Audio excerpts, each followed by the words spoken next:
We're joined from Yitzchok, who's in Jerusalem. And Yitzchok, the first question I'm going to ask you is about your neighborhood. Because when we talked earlier, you said something interesting. You said you live in a mixed neighborhood. Okay. It's a mixture of what? So I grew up in a Haredi or ultra Orthodox neighborhood here in Jerusalem called Harno. And when I got married, I moved into my wife's place in a neighborhood called Arnona. And Arnona is in East Jerusalem, and it's mixed in the way that there's religious people living in it, the Tilumi people living in it, and some non-Jews and even Muslims who have drizzled in from East Jerusalem. And that's what I mean by mixed. Okay. So is it mixed happily, socially? Everybody's in their separate world, tense, happy. Talk about the atmosphere in the neighborhood. I haven't seen any animosity towards outsiders or different cultures around. Um, yeah, I haven't seen anything of that nature in this neighborhood. I wouldn't say it's surprising. People are generally happy to have outsiders around. I wouldn't expect it to be an issue. Okay. So, so you're from a Haredi background, and there's three things we know about Haredim that I know. It's a self-contained community. They do not serve in the military, and they're readily identifiable by dress. Okay, and you're causing some confusion there. And I want to ask about the self-contained, and we've already gotten into that a little bit. In the do not serve in the army. I know you've served in the army, but I want to start in a little strange way about the identifiable because this is an audio only podcast, so people can't see you. But I remember the first time I talked to you, you were wearing a flannel shirt with sunglasses. You had that beard, and if I saw you at Cortland, Oregon, I would have thought, oh, you just got off working as a barista. Um, Yes. okay, if I saw you on the street in Egypt, I'd say, oh, upper middle class Salafi. Okay, Yes, I do not look Haredi in any sort of way. You cannot identify me as Haredi at all. so talk to us a little. Is that a deliberate decision to sort of like blend in every way, or is that just your uh, your clothing choices to tell us what's going on there? So Haredim wear hats and jackets, and we can get into why if you'd like. But Haredim are very identifiable, and the Hasidic community is also very identifiable. I look a little more what's called the Tilumi. But for me personally, unlike a lot of other people from these communities that have made the choices I had made, I'm more of a chameleon. I more adapt to where I am at the time that I am. So if I go for a Shabbat to my parents, I'll try to look more like the community around me. And because I live in a neighborhood where the majority of people are Dati, I allow myself to kind of blend in and frankly be more comfortable physically and wear more mundane clothing rather than the very uniform style clothing of the 3D community. Okay, so you're tossing out some terminology that'll mean something a lot to some people, a little bit to some Mhm. people, and nothing to some people. So walk us through this: Haredim, Hasidim, and Orthodox, ultra Orthodox. Tell us a little bit more about what these categories mean, and before we get into how you move among them. So I'll try to just to get confusing with the English. I'm not sure exactly what it's called in America, but Haredim are ultra orthodox. The Hasidic community was always called the Hasidic community. I'm not sure if that's the same way in the States. Those two communities have subsects to them. They have different divisions and styles and kinds from very, very different, and they all vary in the way they look and dress in very small nuances that only those who know, and also in political opinions and alliances and different opinions about all different other things as well. So Haredim are ultra orthodox, as you know them in the states. The Dati me are orthodox or modern Orthodox that also varies a lot. And they can also vary on the way they dress, although that's less. They're more modernized in the way they dress. The Haredi community, which is more specific to me, wear hats and jackets. They go to yeshiva. They hold philosophically that one should study the Torah as much as he possibly can, and that drags from it a lot of political views. One of them being that they do not draft to the army, or that's one of the reasons why they don't draft to the army. You can identify them by their hats and jackets, generally speaking. Okay. Now I'm going to slip into English terminology so you don't hear my Hebrew accent. And you can identify the modern Orthodox partly by their clothing when they go into the army, because they do go into the army. So talk to us a little bit about that. You would now identify yourself as modern Orthodox primarily? So this is complex. It's complex for me personally because I'm not actually sure. And it's complex to explain to people what I try to explain to them. I consider myself to be Haredi, but I do not behave Haredi. I do not look Haredi. And there's very little Haredi about me. And but the reason why I consider myself Haredi is because philosophically, I uphold the values that the Haredi community holds, and I politically align myself a lot of times with what they hold, at least in the crucial things. And in the bottom line, I do not practice it in my personal life, which can get complex. Although I would like to practice it more, but that's my personal growth journey in life. All right. Okay. So let's talk a little bit about the army service. Was that a difficult decision for you to decide to join the army or not? So socially, it's a very difficult decision because the society of the Haredi community in Israel is that you don't draft an army. Very much so in my time, where it was really a choice. You could easily get out of it. There was no consequences to not going. It was rather rare that people decided to, and therefore, yes, it was a difficult decision. Um, Not so much though. I've heard much worse stories in that regard. Mine was a rather easy transition and an easy decision to make.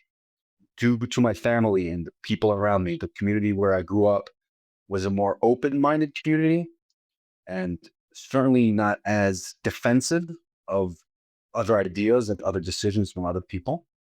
And my family was very loving and caring and understood that this was the best course of action for me and backed me best they can in that regard, which made it a lot easier for me than a lot of other stories I've heard are out there. Well, if you'll excuse the expression, then you sort of entered into a mixed marriage, right? Yes, I certainly And, did. Yeah. and how does that work with the two families? It's an interesting combination, although it doesn't really come to be relevant very often. I don't think the parents have met more than 5 times since the wedding. Doesn't really matter. I've made it very clear to my wife when we decided to get married that I would like to move towards the direction of being more Haredi, certainly more than what she grew up being. And once we agreed on that, it was an easy decision. It was an easy choice, and we kind of she kind of closed the gap towards where I was philosophically, although she is more advanced in practice than I am in that direction. Well, this does sound interesting and a little confusing. So I want to get macro for a moment. About a decade ago, the president of Israel at the time gave a famous speech about the tribes of Israel, right? And it was trying, I think, sort of sound an alarm that Israeli society is deeply divided among various camps. And you seem to be living across some of those camps. Is that right? Yeah, quite literally, yes. Is that common now? It's becoming more and more common with the globalization of everything and the Haredi community being a little behind the times. Now that we're 26 years after internet became a thing, they're joining, and it's becoming easier, and more and more people are making the decisions I have made. And I'm not saying that's a good or bad thing, it's just a fact. And gaps are closing. Yet at the same time, um, gaps are opening up deeper, both ways. Okay. When you look at it from the top, what you see, certainly before October 7th, 2023, you saw Mhm. intense political polarization in Israel. Really, there may have been more than one camp, but it seemed to be dividing down the middle. Um, and you're telling us a little bit more confusing situation. And on the ground, do things look a little bit different, where these are not so divided, but they're overlapping? No, things are divided, but also speaking more specifically to the Haredi community, things are also closing. The gaps kind of close with the Haredi community kind of emerging from, let's call it the dark ages with parentheses, and kind of, even though they're 20 years behind their times, but they're moving towards the direction of becoming more and more involved with what's happening around them to close the gap. But answering the political question, uh, in 2003, the world was freaking out about this Israeli divide. And I was very confused when I was looking at American media and talking to people like you, like yourself, who don't live here.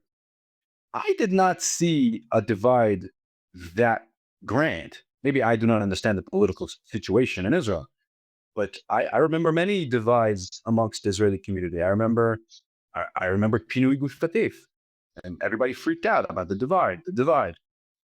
We have many divides. We had made divides. We will have made divides. I'm not very concerned about the divide and how big it was at 2003. Okay. Let me ask a little bit. If I remember correctly, you're not simply bridging worlds in your home life. You've got Americans and French in your family. Is that right? My dad lived and was born in New York City till he moved here. I think when he was 18 or 19, and he stayed here ever since.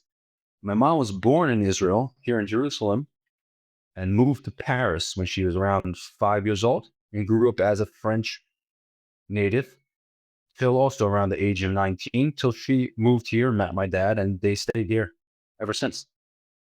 And their common language was Hebrew then? Their common language is English, Oh, okay. and therefore my English is what it is today. But we also spoke Hebrew a little bit, and as there was more kids and kids got older, more and more Hebrew was introduced. Okay. I was going to ask about your accent because you got down Mhm. like a Native American accent in English. Yeah, thank So, God. so, so that explains your accent. Does it explain anything about your identity? Do you feel something larger, a global, part French, part American, all Israeli? I feel very American. Definitely when I hear the conversations between Israel and America, and I hear American politics in general, I feel for that community more than the average person. Due to the fact that I a little bit view myself as an American. I was always proud for being American. I was always raised to appreciate the American people and the country in general and the philosophies that it upholds. We were always taught that they did us a big service, the Jewish people and Israel in particular. Um, but I am Israeli after all. My allegiance is to Israel. There's no other way around that. Yet there's a part of me that feels the American people, understands the American people, and and and is with the American people, I guess.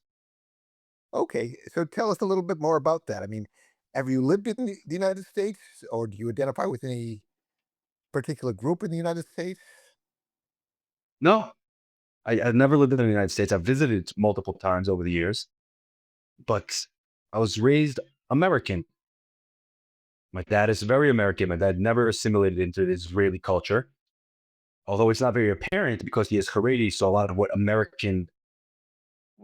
lot of what America is does not apply to him.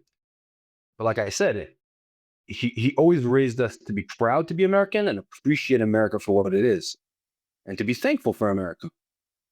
It's hard not to see the value that America had and the impact it had for the Jewish people.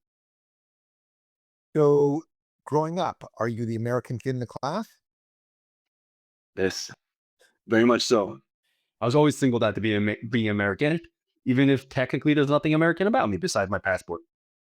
Okay, but you're also living in a place where English is a prestige language, right? So you come into it naturally, what other kids are having to learn to study.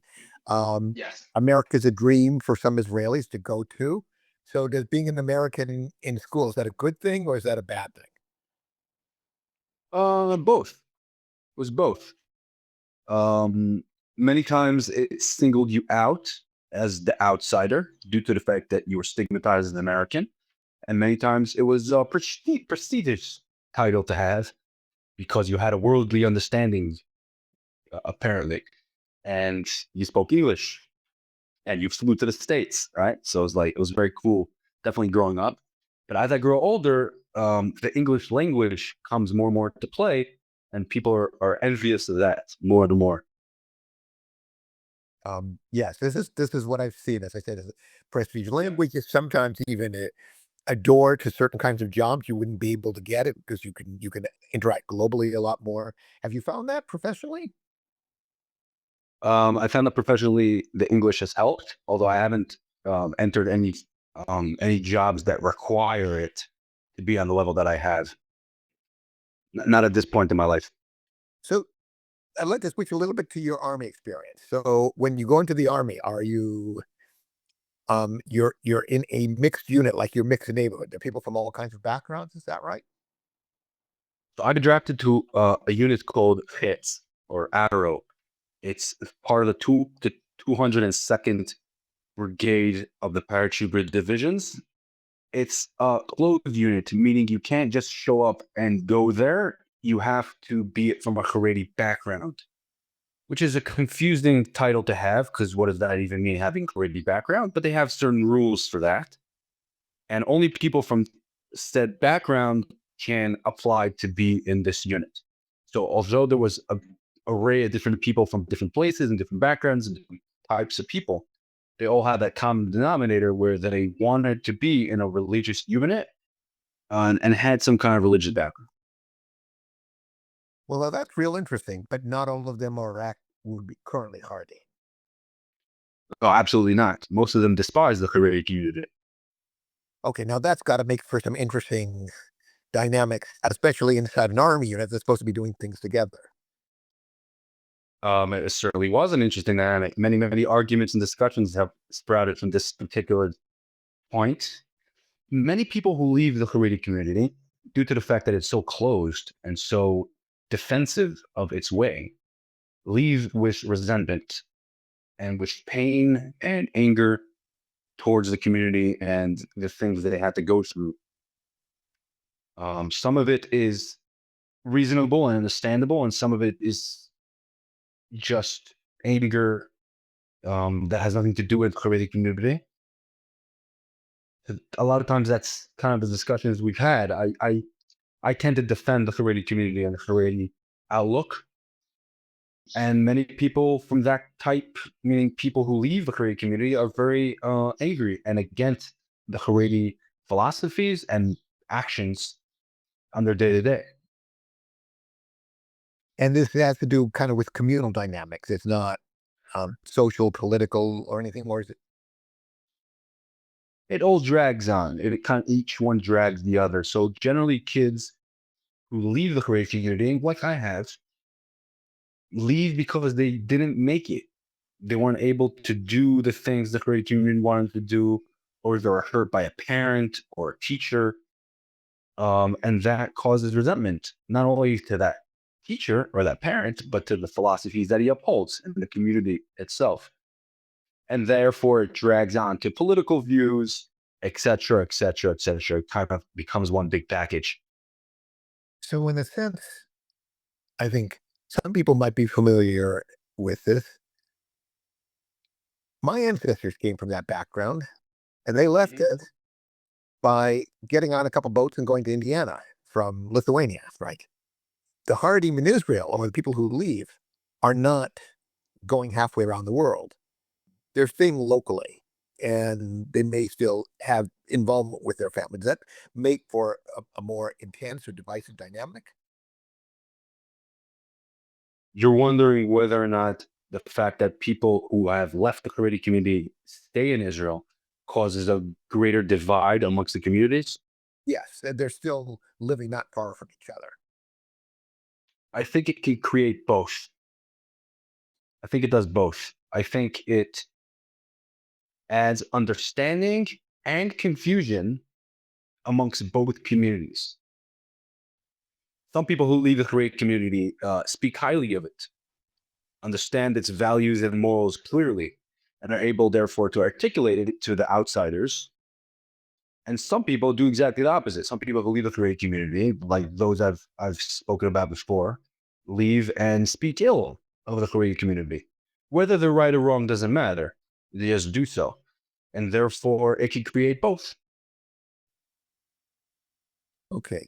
So you made reference before to Haredim being sort of backward, but now they're only 20 years behind the time. And that places them now in the 21st century, maybe the beginning of the 21st century, but they're still living in this century. And certainly looking at it from the outside or from occasional visits, what I see, it seems to be just a greater presence in public life, not just demographic, but just you're more likely to see Haredim in public places. You're even sometimes see them in political positions. It seems to me that's more often the case in the past, and not ones that are just connected with their institutions.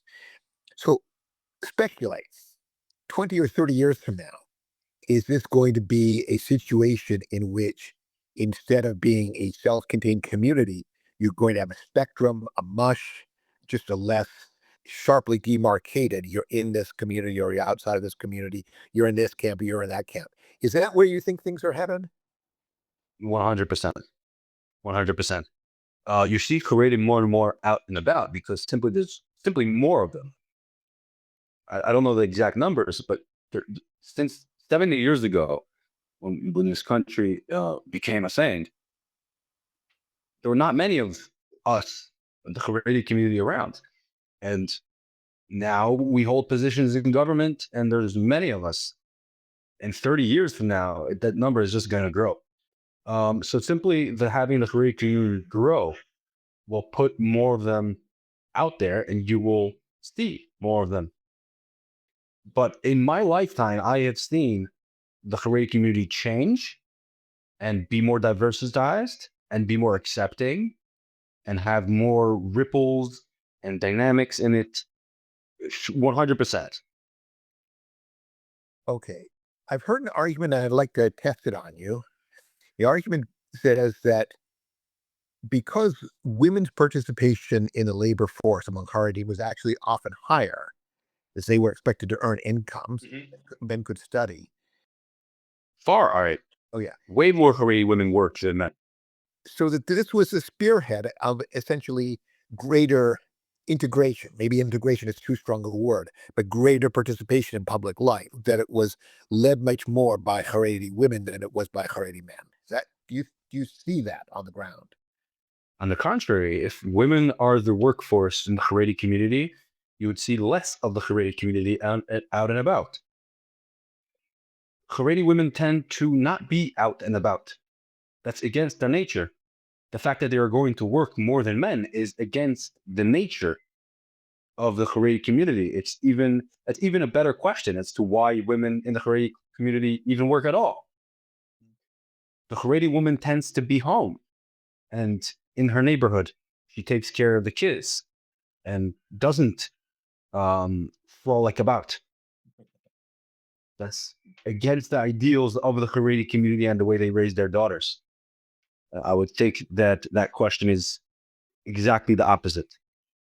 So what I've heard about growing participation in the sort of the national labor force out in regular commercial enterprises, in government offices by women, Mhm. that is not happening. You don't see that.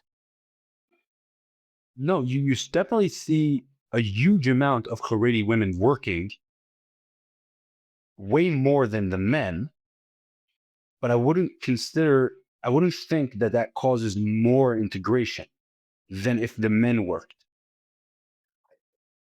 I think if the men worked, you'd see a much higher integration just due to the nature of men and women in the Haredi community. And does that impact Hardy society at all? The fact that the participation in the labor force is much more feminine than masculine? I don't think it has anything to do with feminine or masculine. It definitely impacts, but I don't see anything that has to do with men or women. It definitely has impact into the Haredi community in the ways they operate amongst themselves. I mean, you see more and more men taking care of children. That wasn't a thing. Historically, that was never a thing. But now that women are working and bringing bread to the home, men have to take over a lot more of the housely duties. That's one item that might be changing within the Haredi community. But outside of the Haredi community, I wouldn't see that there would be a greater difference if it was men or women. Okay. So I'm going to ask one final question, then I'll see if Aviva has anything for you. And that is that you used an interesting word a couple of minutes ago, referring to the Haredim. You said we.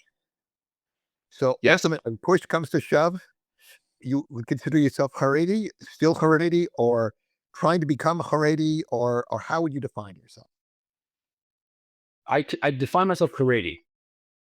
But like I said in the beginning, it's very confusing. It's confusing for myself and it's confusing for the public, especially people who do not really understand and know the dynamics.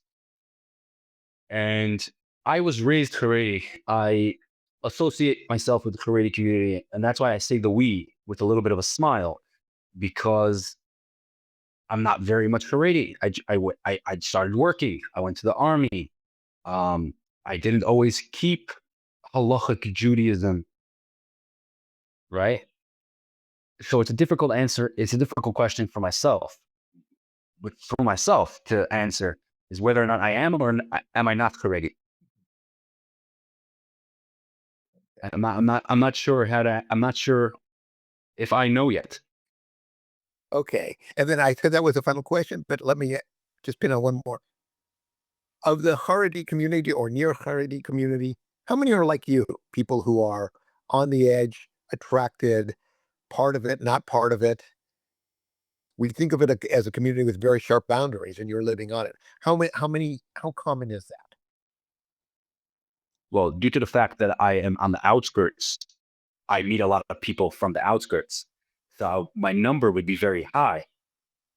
I don't really know, but there are some or many like myself who have, and I'm doing quotation marks, left the community, um, and are kind of searching for their own way. That there are many of those, yeah, and on different stages of the process. Some are more in, some are more out. Some are just discussing it. Some have completely lost any identification to the Haredi community whatsoever. I know an array of the spectrum, but I can't testify to the number. All right. Aviva, would you like to ask anything? Yeah. I also live in a Haredi neighborhood, but I live in Brooklyn. So, Hmm. however quickly you could summarize what Haredi means, I would love to hear. Because I understand that I live around a lot of ultra Orthodox people and that, like, that is where you grew up, but I don't really understand, like, what identifies someone as Haredi. Okay, good. That's a great question. A lot of people don't understand it. Funnily enough, a lot of Haredi people don't really know how to answer this question. The difference between Haredi and Hasidic has to do just with culture and with the process of time. Doesn't really. Let's not really get into the difference between them. But being Haredi means you have a rabbi. It means you uphold the laws, the Jewish laws brought in the Shulchan Aruch. You uphold those above all else. And it means that you value learning Torah more than all else. That's basically it. And then from that comes a array of different styles and types and kinds, one of them being Hasidic. Okay, so it's a square and a rectangle. Hasidic is within Haredi? So I'll explain it. Imagine Europe, the 1800s, or I forget the actual year. The Haredi community was not a thing. There was no Haredim. There was just people working the fields and having horses and whatever they did in their life. But they were Jewish and they tried to uphold the Jewish law as much as they can. And I don't think they really could. But they understood that they had to learn more. But they're working people and they don't know how to read, or they live very far out in the middle of Russia. So what they do is they send their kids to yeshiva, right? You pluck one out of the herd. Every town sent one guy to yeshiva and you learned. And those yeshivas were called Nevarduk, and there's a bunch of others. And that's how the Haredi system started. That's where the yeshiva idea sprouted from. The Hasidic community understood that if we send only one or two or single people to this yeshiva, we're forgetting of the herd. All the rest of the people are kind of stranded without this very important link to Judaism.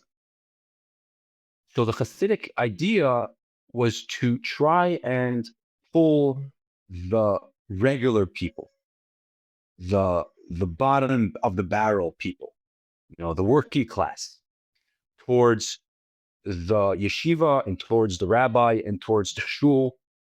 And that's where the Hasidic idea came from, is Judaism is for everybody.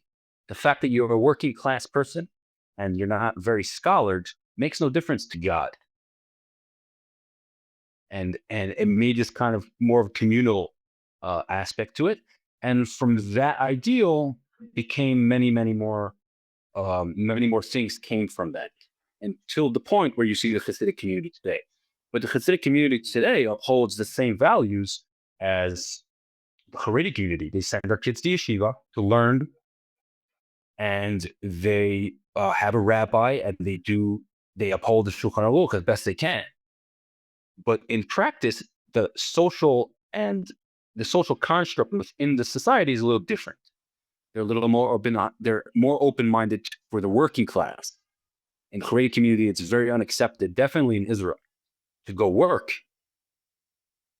The Hasidic community, exactly the opposite. If you go work, you're no outsider. You're one of us.